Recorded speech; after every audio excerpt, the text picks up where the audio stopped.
ሰላም ሰዎች እንዴት ናችሁ? ዛሬ የምናየው ዩኒት 9 ፓን አፍሪካኒዝም ወይም አፍሪካን ናሽናል ሊበሬቲ ሙቭመንትስ ኤንድ ኢንዲፔንደንስ ሲንስ 1945 ከ1945 ጀምሮ የነበሩ የአፍሪካ ሀገራት ከቅኝ ግዛት መውጣት ማለት ነው። ይህ ቪዲዮ ቀጥታ የተዘጋጀው ከመጽሐፋችሁ ቃል በቃል ስለሆነ መጽሐፋችሁን እያያችሁ መከታተል ትችላላችሁ። ካልሆነም ደግሞ ስክሪኑ ላይ ያለው ጽሑፍ ማየት ትችላላችሁ ማለት ነው። The term Pan-Africanism expresses two main ideas. Firstly, it's an expression of a desire for African unity. Pan-Africanism የሚለው ቃል ሁለት ዋና ዋና ጉዳዮችን ኤክስፕረስ ያደርጋል። አንደኛው አፍሪካ አንድ እንድትሆን ወይ ደግሞ ህብረት እንድትፈጥር ያለውን ፍላጎት። Secondly, it's aim at fomenting a sense of unity among all black brothers of the world whose ancestors originally come from Africa. ሁሉም አፍሪካ የሆኑ ወይ ደግሞ ቅድመ አያቶቻቸው አያታቸው ዘራቸው ጠቅላላ ከአፍሪካ የሆኑ ሰዎች እርስ በርሳቸው ህብረትና ወንድማማችነትን እንዲመሰርቱ መፈለግ ማለት ነው። The second expression is broader than the first. በዚህ የፓን አፍሪካኒዝም ሁለት ሜን አይዲያዎች መካከል አንደኛው የዩናይቲ ወይ ደግሞ ህብረት የመመስረት ፍላጎት ነው። ሁለተኛው ደግሞ ወንድማማችነት ስሜት በእያንዳንዱ ጥቁር ህዝብ ውስጥ እንዲኖር ነው እና ከሁለቱ ዴፊኒሽኖች የሁለተኛው ወይም ደግሞ የጥቁር ህዝቦችን ወንድማማችነት ማጠንከር ህብረት ማጠንከር ትንሽ ሰፋ ያለ ወይም ደግሞ ዋናው ጉዳይ ነው። This is because Pan-Africanism in its second expression assumed common brotherhood of all black peoples of Africa, North and South America and West Indies. ምክንያቱም እንዳልነው ፓን አፍሪካኒዝም በሁለተኛው ኤሙ ወይ ደግሞ ሜን አይዲያው ላይ ምንድነው ሁሉም ጥቁር ህዝቦች የትም የሚኖሩ አፍሪካ ውስጥም ያሉ ኖርዝ እና ሳውዝ አሜሪካ ውስጥ ይኑ ዌስት ኢንዲ በማንኛውም ዓለም ላይ የሚኖሩ ጥቁር ህዝቦች እርስ በርሳቸው የወንድማማችነት ስሜት እንዲያመጡ ለማድረግ ስለሆነ ይበልጥ አስፈላጊ ጉዳይ ነው ማለት ነው። The origin of the idea of Pan-Africanism was from outside of Africa in the New World. እና ይህንን የፓን-አፍሪካኒዝም ሀሳብ ወይ ደግሞ ጉዳይ ያነሱት ከአፍሪካ ውጭ በነበሩ ኒው ወርልድ ውስጥ ወይ ደግሞ አሜሪካ ውስጥ ቢኖሩ በነበሩ ጥቁር ህዝቦች ነው። It was a movement which originated in America, the Caribbean by peoples of African descent. ሀሳቡ ለመጀመሪያ ጊዜ የመጣው አሜሪካ ውስጥ ካሪቢያን አካባቢ ማለት ነው። ከአፍሪካ ዲሴንደንት ወይ ደግሞ በተለያየ አፍሪካ ዘር ያለባቸው ጥቁር ህዝቦች አማካኝነት የተነሳ ነው። These people felt that they had been made homeless by their transfer to the foreign countries and made to live in a social environment unknown to them. ይሄ የፓን አፍሪካኒዝም የመሰረቱ ሰዎች እንዴት ነው መጀመሪያ የተሰማቸው? ከገዛ ሀገራችን ተፈናቅለን ወደ ተለያየ ወደ አዲስ ፎሬን ካንትሪ መወሰዳችን ቤት የለሽ ቤት አልባና በማናውቀው ሰፈር ላይ ኖረን ላይክ ራሳችንን እንዳንሆን ፋሚሊያር ካልሆነው ቦታ ጋር እንድንኖር ተደርገናል ብለው ያነሳሉ። they felt በቃ ተሰማቸዋላ መቆርቆር ጀመሩ። They wanted to have equality with the other race and justice for black peoples. ከሌሎቹ ዘሮች ከነጮቹም ከኤዥያዎቹም ከማንኛውም ሰው ጋር እኩል ትሬት የመደረግ መብት እንዳላቸው ጠየቁ ፈለጉ። ከዛ ደግሞ ለጥቁር ህዝቦች ጀስቲስ ወይ ደግሞ ፍትህ ይገባል የሚል ሀሳብ አመጡ ማለት ነው። Originally, it was a form of opposition of black peoples against racism. Pan-Africanism ማለት ቅድም እንዳያነው ዩኒቲ መፍጠር ነው በአፍሪካን ካንትሪዎች መካከል። ነገር ግን ዋናው ቤዙ ምንድን ነበረ? የጥቁሮችን ሬሲዝም ጥቁሮች ላይ የሚደርሰውን ምንድነው ዲስክሪሚኔሽን ማስቆም ወይ ደግሞ መቃወም ነበረ። Despite such feeling, however, many of the descendants of the slaves did not know much about Africa. ምንም ያህል ይሄ ፍላጎት ቢኖራቸውም ጥቁሮችን ማስከበር ዩኒቲ መመስረት ፍላጎታቸው ቢሆንም ግን ስለ ኢትዮጵያ ብዙ የሚያውቁት ነገር ስለ አፍሪካ ብዙ የሚያውቁት ነገር አልነበራቸው። They thought of Africa as a continent where black peoples live in a happiness and freedom. ሁሉም አፍሪካ እንዲህ ነበር የሚያስቡት። እነሱ ተሰደው ስለወጡ እዛ ብቻ ስቃይ ያለ ይመስላቸው ነበር። ሀገራቸው ወይ ደግሞ ኮንቲኔንታቸው ግን ሰላማዊና በጣም ደስተኛ ሃፒነስ የተሞላባት አህጉር አድርገው ነበር የሚያስቡት። Apparently, this view of Africa without frontier or division seems to have laid the birth to the idea of United Africa. ለዛም ነው እዛ ያሉት ሰዎች ዩናይትድ አፍሪካን የሚለውን ኮንሰፕት እንዲያመጡ ያደርጋቸው። ምክንያቱም አህጉራቸው በሰላምና በፍቅር እየኖረች ብለው ስለሚያስቡ እርስ በርሳችን ዩናይት እንሁን የሚል ሀሳብ መጣላቸው። ምክንያቱም በእነሱ ቪው አሁን ሁሉም ሀገራት ሰላማዊ ናቸው። ነገር ግን ኢን ሪል ላይፍ እንደዛ አልነበርማ። አንዳቸው አፍሪካ ሀገራት ከሌሎቹ ጋር ይነቋቆሩ ነበረ። እና ዩናይትድ አፍሪካ እናምጣ የሚለውን ነገር የገፋፋቸው በዚህ ኢማጂነሪ በሆነ ሀሳባቸው ላይ ነው። The term pan is a Greek origin and means all. Hence Pan-Africanism means all Africans. pan ማለት የግሪክ ቃል ሲሆን all ማለት ነው ሁሉም ማለት ነው። ስለዚህ Pan-Africanism ስንል ሁሉም አፍሪካውያን all Africans እያልን ነው ማለት ነው። The first Pan-African Congress or conference was held in London in 1900. This was the earliest organized form political expression of Pan-Africanism. የመጀመሪያው ፓን አፍሪካኒዝም ኮንግረስ ወይ ደግሞ ስብሰባ የተካሄደው ለንደን ውስጥ በ1900 ነበር እና ይሄ በ1900 የተካሄደው የፓን አፍሪካኒዝም ስብሰባ ከሌላው የፓን አፍሪካኒዝም ኮንፈረንሶች ይልቅ ኤርሊየስት የሆነ የድሮ ፊቸሩን ገና ያኔ ምንድነው እንደዚህ ተሻሽሎ ምናምን ለውጡ በ1960 ምናምን እንደነበረው አይነት ፎርም ሳይመጣ ፓን አፍሪካኒዝም ኤርሊየስት ፊቸሩ ወይ ደግሞ ፖለቲካል ኤክስፕሬሽን የነበረበት ነው በ1900። The conference was organized by Trinidad West Indies lawyer H. Sylvester William እና ይሄ የመጀመሪያው የፓን አፍሪካኒዝም ኮንግረስ የተዘጋጀው የትሪኒዳድ ላውየር በነበረው ኤች ስሊቪስተር ዊሊያም በተባለው ሰውዬ አዘጋጅነት ነበረ። ስለዚህ እንዳትረሱ የመጀመሪያው ሄል የተደረገው ለንደን ውስጥ በ1900 በትሪኒዳዱ ላውየር ኤች ስሊቪስተር ዊሊያም በሚባለው ነበረ። The participants of the conference come mainly from America and the West Indies. ብዙዎቹ የዚህ የኮንፈረንስ ታዳሚ ወይ ደግሞ ተሳታፊ የመጡት ከአሜሪካ እና ከዌስት ኢንዲስ ነው። ይሄ ከትሪኒዳድ ማለት ነው። Before 1945, four Pan-Africanism conferences were held. ከ1945 ወይ ደግሞ ሁለተኛው ዓለም ጦርነት ከማለቁ በፊት 4 ኮንፈረንሶች ተዘጋጅተው ነበር በፓን አፍሪካኒዝም ውስጥ ማለት ነው። እነዚህ ዋና ዋና የሆኑ ኮንፈረንሶች መጽሐፋችን ላይ አልተዘረዘሩም። ምናልባት ካገኘናቸውም በኋላ እናያቸዋለን። ግን ያዟቸው፣ ምናልባት ማትሪክ ላይ ሊመጡ ይችላሉ። ስለዚህ የመጀመሪያው ኮንግረስ እንዳልነው ለንደን ውስጥ በ1900 በሄንሪ ስሊቪስተር ዊሊያም ነበረ። ሁለተኛው ኮንፈረንስ ደግሞ ፓሪስ ውስጥ በ1919 ከአንደኛው ዓለም ጦርነት ከአንድ ዓመት በኋላ ማለት ነው። ይሄኛው ደግሞ ያዘጋጀው ዱ ቦይዝ ነበረ። ሶስተኛው ኮንፈረንስ ለንደን እና ብሩሴልስ ውስጥ በ1921 አሁንም በዱ ቦይዝ። ከዚህ በኋላ ያሉትን ሁሉ ኮንፈረንሶች የሚያዘጋጀው ዱ ቦይዝ ነው እና ስለሱ ቀጥለን እናያለን።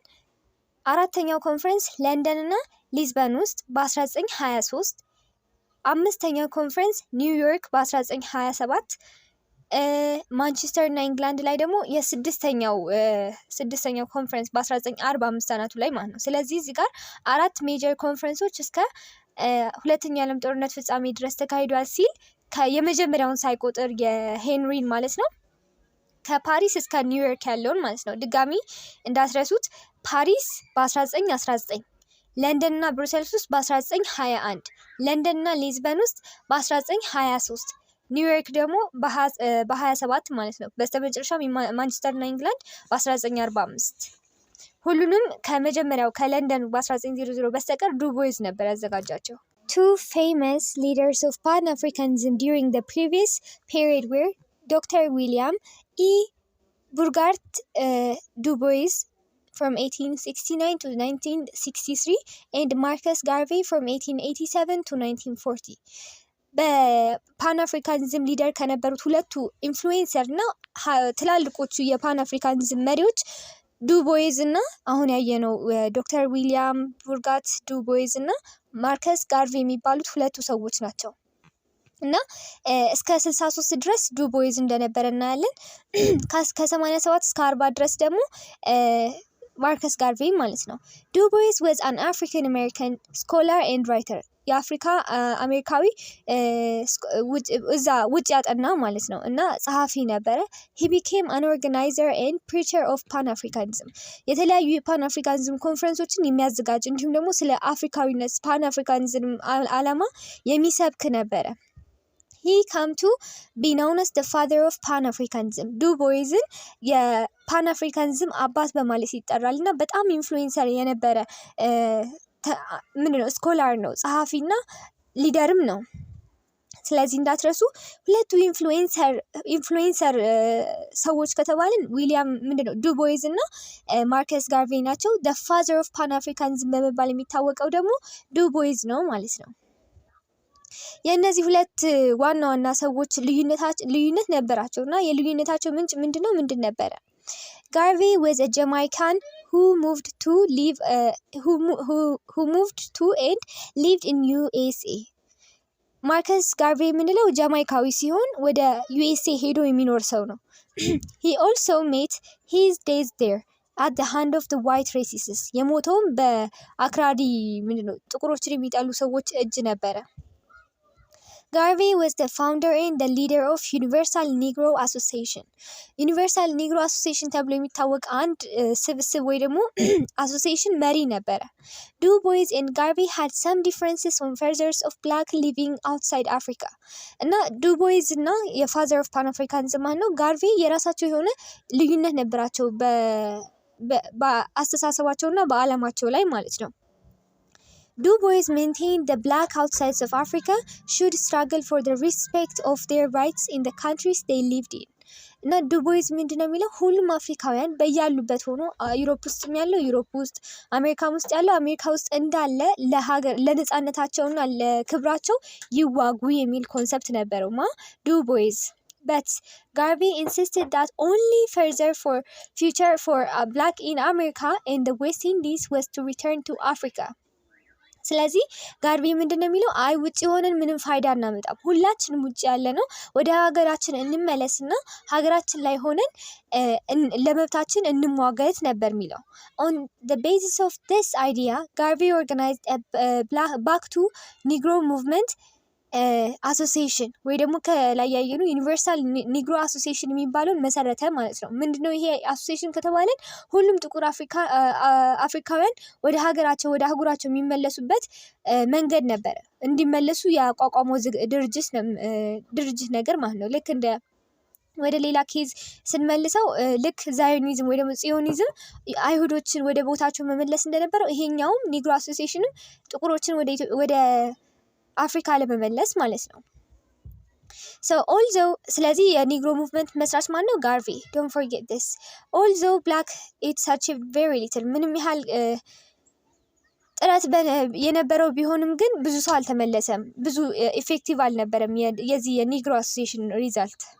1945 marked the beginning of a new chapter in the history of Pan-Africanism movement. 1945 ላይ የፓን አፍሪካኒዝም አዲስ ቻፕተር ወይ ደግሞ ንጋት የሚባለው ነገር ውጤት የታየበት ጊዜ ነበረ። ውጤት መታየት የጀመረበት ጊዜ ነበር።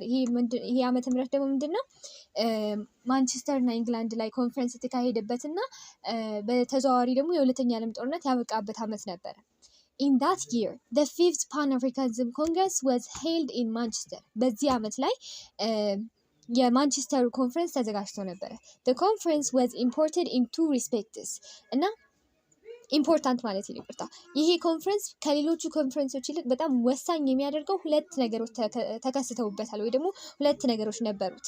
Firstly, for the first time in the history of Pan-Africanism, African form the continent participated in Pan-Africanism Conference. በፓን አፍሪካኒዝም ኮንፈረንስ መካሄድ ከጀመረበት ጊዜ ጀምሮ የመጀመሪያው ለንደን ላይ ሲዘጋጅ ከዛና ለንደን ብራስልስ ላይ ከዛ ደግሞ ለንደን እና ሊዝበን ላይ እንዲሁም ፓሪስ ላይ ሲዘጋጅ አንደኛቸውም ላይ ከአፍሪካ ሀገር የወጣ ማንኛውም ጥቁር ስላችሁ ውጭ ሀገር ያሉት ይሰባሰባሉ። ነገር ግን አፍሪካዊ የሆነ ሊደር ወይ ደግሞ ሰው ተገኝቶ አያውቅም ነበረ። ነገር ግን በአምስተኛው በዚህ በማንቸስተር ኮንፈረንስ ላይ ለመጀመሪያ ጊዜ ጥቁር ከአፍሪካ የመጡ አፍሪካውያን ፓርቲሲፔት አድርገውበታል፣ የአፍሪካ መሪዎች ማለት ነው። Many of them were students in Europe and America. እና እነዚህ ጥቁር መሪዎች ወይ ደግሞ የአፍሪካ ሀገር ሊደሮች ብዙዎቹ አሜሪካ ውስጥና ዩሮፕ ውስጥ የተማሩ ተማሪዎች ነበሩ። They were the future leaders of Africa, such as Queen Nkrumah of Ghana and Jomo Kenyatta of Kenya. እነዚህ ውጭ ሄዶ የተማሩ ወይ ደግሞ ጥቁር አሜሪካውያን ጥቁር ህዝቦች የጥቁር መሪ ሆነው በኮንፈረንስ ላይ ፓርቲሲፔት ያደረጉት አንደኛው የጋና ሊደር የሆነው ኩዊን ንክሩማህ የሚባለው ሊደር ነው። ሁለተኛው ሌላው ፌመሱ ደግሞ የኬንያ ሊደር የነበረው ጆሞ ኬንያታ ናቸው። ስለዚህ እነ ጆሞ ኬንያታ እና ኩዊን ንኩርማ ውጭ ሄደው የተማሩ ናቸው። ሲቀጥል ደግሞ የአፍሪካ ሊደሮች ነበሩ፣ የአፍሪካ ሀገር እነዚህ የአፍሪካ ሊደሮች ሆነው በዚህ ኮንፈረንስ ላይ ፓርቲሲፔት በሚያደርጉበት ጊዜ ዩኒክ ያደርገዋል። እነዚህ አሁን እዚህ ጋር ስለጠቀሱ ነው እንጂ ሌሎችም አሉ። Secondly, the conference seriously demanded the independence of Africa. ሌላው ይህንን የማንቸስተር ኮንፈረንስ ለየት የሚያደርገው ነገር ምንድን ነው? በቃ የአፍሪካን ነጻነት እንፈልጋለን ብለው የቆርጠው ጥያቄ የጠየቁበት ጊዜ ስለነበረ፣ ካልሆነ ግን ፎርስ እንጠቀማለን ያሉበት ሞመንት ነበረ።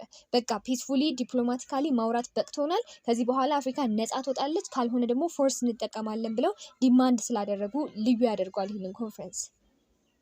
Attendants of this conference expressed their determination to resort to violate means unless the demand for the independence is seriously considered. ምንድን ነው የሚለው እዚህ ኮንፈረንስ ላይ የተሳተፉ ተሳታፊዎች በጠቅላላ ምንድን ነበር ያሉት? ይህንን በሰላማዊ መንገድ ነጻ ማታወጡን ወይ ደግሞ ኢንዲፔንደንሳችንን ማትሰጡን ከሆነ ወደ ቫዮሌት ወይ ደግሞ ፎርስ ወደ መጠቀም እንሄዳለን እና ሲሪየስሊ ኮንሲደር አድርጎት የነበረ ነገር ነው። In effect, the decision of this conference provided a slogan which brought Africans together in a struggle for independence. ይሄ ቆራጥነትና ውሳኔ ደግሞ ቀስ በቀስ አፍሪካን አንድ የጋራ መሪ ቃል ይዘው እንዲታገሉ አደረጋቸው። ይሄ መሪ ቃላቸው ምንድን ነበረ? struggle for independence፣ ለነጻነታቸው መዋጋት መታገል ማለት ነው። ስለዚህ በጠቅላላ የ1945ቱን የማንቸስተር ኮንፈረንስ ዩኒክ የሚያደርገው አንደኛው የጥቁር መሪ የሆኑ አፍሪካውያን በዚህ ኮንፈረንስ ላይ ፓርቲሲፔት ማድረጋቸው ሲሆን ሁለተኛው ደግሞ ሲሪየስ ዲማንድ ፎር ኢንዲፔንደንስ ስለነበር ነው። ስለዚህ ኢን ዊች ኮንፈረንስ ዳዝ ፓን አፍሪካኒዝም ዲማንድድ ኢንዲፔንደንስ ከተባለ አምስተኛው ላይ የማንቸስተር ኮንፈረንስ ማለት ነው። So, the Manchester conference was also important in other way. እነዚህ ሁለቱ አበይት ሪዝኖች ቢሆኑም በሌላ መንገድ ግን የኮንፈረንሱ አስፈላጊ ነበር። It marked the emergence of the new tendencies in the Pan-Africanism movement. በዚህ የፓን-አፍሪካኒዝም ሙቭመንት ላይ ሌላ ዓላማዎች እና ቴንደንሲዎችም እንዲፈጠሩ ምክንያት ሆኗል። As we stated earlier, one of the ideas contained in the Pan-Africanism was a desire for African unity. ልክ ይህንን ዩኒት መረዳት ስንጀምር ምንድን ነበር ያልነው? ፓን አፍሪካኒዝም ማለት ዩናይቲ መመስረት ነው። አፍሪካን ዩኒቲ ዩናይትድ ለማድረግ ያለው ዲዛየር ነው ብለናል። So, the movement slogan for this leading idea was ዩናይትድ አፍሪካን እና የዚህ አፍሪካን ዩናይትድ የማድረግ ስሎጋን ወይ ደግሞ መሪ ቃል ዩናይትድ አፍሪካ ይባል ነበረ። After 1945, however, there was a division in the opinion over creating a united single Africa. ነገር ግን ይሄ ዩናይትድ አፍሪካን የመመስረት ፍላጎት ከ1945 በኋላ በተለያየ ነገር ምክንያት እየቀዘቀዘ ሄደ። ምክንያቱም ዲቪዥን ነበረ በኦፒኒየን አማካኝነት ዩናይትድ አፍሪካ መመስረት አለባት ወይስ የለባትም የሚሉ። ምክንያቱም ወደ ሪያሊቲው ሲመጣ ብዙ ሀገራትም እርስ በርሳቸው በጣም ኢንተርኮኔክትድ ሆኖ ዩናይትድ ለመሆን የሚያበቃ ሪሌሽንሽፕ ስላልነበራቸው አጠራጣሪ እየሆነ መጣ። ዩናይትድ አፍሪካ ይመሰረታል ወይስ አይመሰረትም የሚለው ማለት ነው። Remaining loyal to the original idea of Pan-Africanism, some nationalist leaders consider the creation of national states as first step toward creating the larger Africa. እንደ ዋና ሀሳብነት እንደ ኦሪጂናል አይዲያነት የፓን አፍሪካኒዝም ዓላማ ያከብራሉ። ዩናይትድ የሆነ አፍሪካን መመስረት አለብን። ነገር ግን የአንዳንድ ሀገር ሊደሮች ለምሳሌ እንደነ ኢትዮጵያ እኛን ብንመለከት ምንድነው ዋና ዓላማቸው? መጀመሪያ ናሽናል ስቴት እስቲ ይፈጠር፣ ባለንበት ራሳችንን እናደራጅ። አሁን ለምሳሌ ኢትዮጵያ እንደ ኢትዮጵያነቷ ትጠንክር ትደራጅ፣ ኬንያም እንደ ኬንያነቷ፣ ጋናም እንደ ጋናነቷ ማለት ነው። ነገር ግን ይሄ ዩናይትድ የሆነች አፍሪካን ትንሽ ቆይተን ይሄንን የሀገራችንን መደራጀት ክሬት አድርገን ከጨረስን በኋላ ትንሽ ቆይተን ደግሞ አፍሪካን ዩናይትድ የሆነች አፍሪካን አንድ ላርጅ ስቴት እንመሰርታለን የሚል ሀሳብ አቅርበው ነበረ። እንዲያውም ከዚህ ጉዳይ ጋር በተያያዘ መጽሐፋችሁ ላይ የለም፣ በኋላ እናየው ይሆናል። ግን እዚህ ጋር ስናየው 3 ግሩፖች ተመስርተው ነበረ፣ እንዴት ቢቀጥሉ ይሻላል በሚለው አመለካከት ማለት ነው። አንደኞቹ ግሩፕ ካሳብላንሳ ይባሉ ነበረ እና እነዚህ ግሩፖች ጋና፣ ጊኒ፣ ማሊ፣ አልጄሪያ፣ ኢጅፕት እና ሞሮኮን ያጠቃልላል እና የዚህ ግሩፕ በአጠቃላይ መሪ ኩዌን ንኩርማ የጋናው ሊደር ማለት ነው ነበረ። እነዚህ they were regarded anti-western ነበሩ እና ሲንግል የሆነች ዩናይትድ አፍሪካን መመስረት ይፈልጋሉ። ልክ እና አሁን ዩናይትድ ስቴትስ ኦፍ አሜሪካ እንደምንለው አፍሪካውያንም እንደዛው አንድ ስቴት ሆኖ እንዲኖሩ የሚፈልጉ ናቸው። አንቲ ዌስተርን ናቸው። ሁለተኞቹ የተፈጠሩት ግሩፖች ደግሞ ሞንሮቪያ ግሩፕ ይባሉ ነበር እና እነ ሞንሮቪያ ደግሞ ሴራሊዮን፣ ላይቤሪያ፣ ናይጄሪያ፣ ቶጎ፣ ኢትዮጵያ እና ሊቢያ ናቸው። ሞንሮቪያ የምንላቸው ደግሞ ሪጋርድሳ ፕሮ ዌስተርን፣ እነዚህ ደግሞ የዌስተርኖቹ ደጋፊና አሽቃባጭ ናቸው። አሽቃባጭ ሳይሆን ደጋፊ ነበሩ እና ሞንሮቪያ ግሩፕ ዋንትድ ፈርስት ኢኮኖሚክ ኮኦፐሬሽን rather than ፖለቲካል ኢንቴግሬሽን። እነዚህ ደግሞ ምን አሁን ያልነው ኮንሰፕት ማለት ነው። ምንድነው የፈለጉት? አንድ ላይ ዩናይት ከማድረጋችን በፊት ራሳችንን እንቻል፣ ኢኮኖሚካሊ ራሳችንን የቻለን እንሁን የሚል ሀሳብ ነበራቸው። ሶስተኞቹ ደግሞ ብራዛቪል ግሩፕ ነበሩ። they considered ex-French African colonies። እነዚህ ደግሞ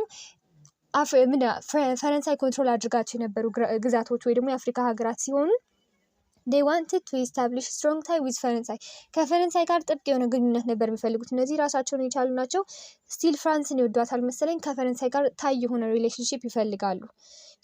ኃይለ ሥላሴ ያኔ የማን ግሩፕ ነበሩ?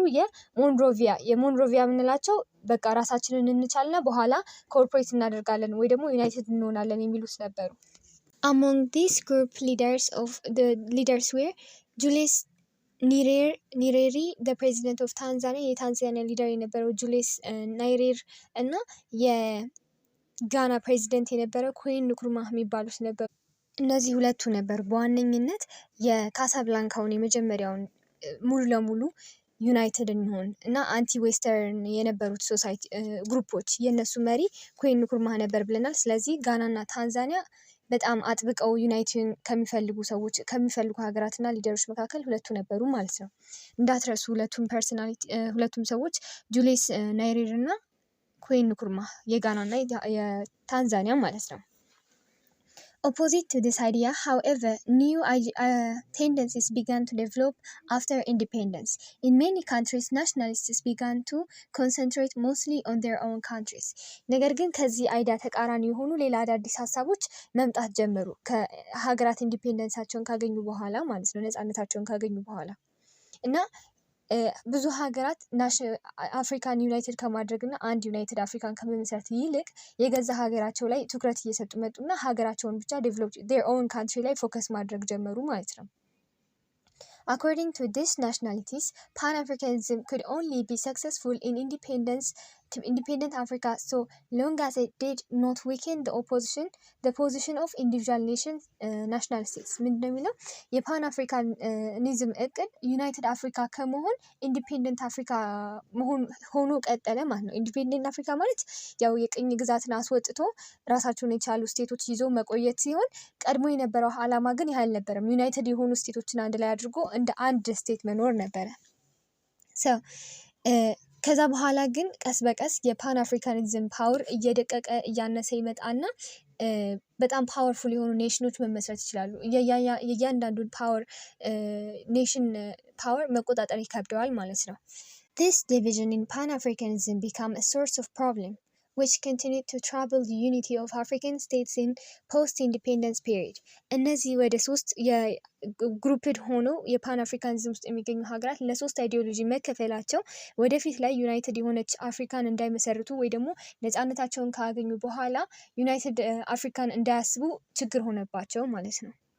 ስለዚህ ከዚህ ላይ ተነስቶ ለምሳሌ ለምንድን ነው የፓን አፍሪካኒዝም የዩናይትድ የሆነ አፍሪካን የመመስረት ኤም ያበቃለት ከተባለ ምክንያቱም ዲቪዥን ነበር አሞንግ ስቴትስ ዲቪዥን ኦፍ አይዲዮሎጂ። ግማሹ ከፈረንሳይ ጋር ወዳጅ እንሆን ይላል፣ ግማሹ ደግሞ መጀመሪያ ራሳችን እናበልጽግና በኋላ እንደራጃለን ይላሉ፣ ግማሾቹ ደግሞ አሁኑን ስቴትን ምንድነው ዩናይትድ ስቴት እንሆን ይሉ ነበር። ስለዚህ ይሄ ዲቪዥን ዩናይትድ አፍሪካ የመመስረት አላማውን አጨናገፈበት።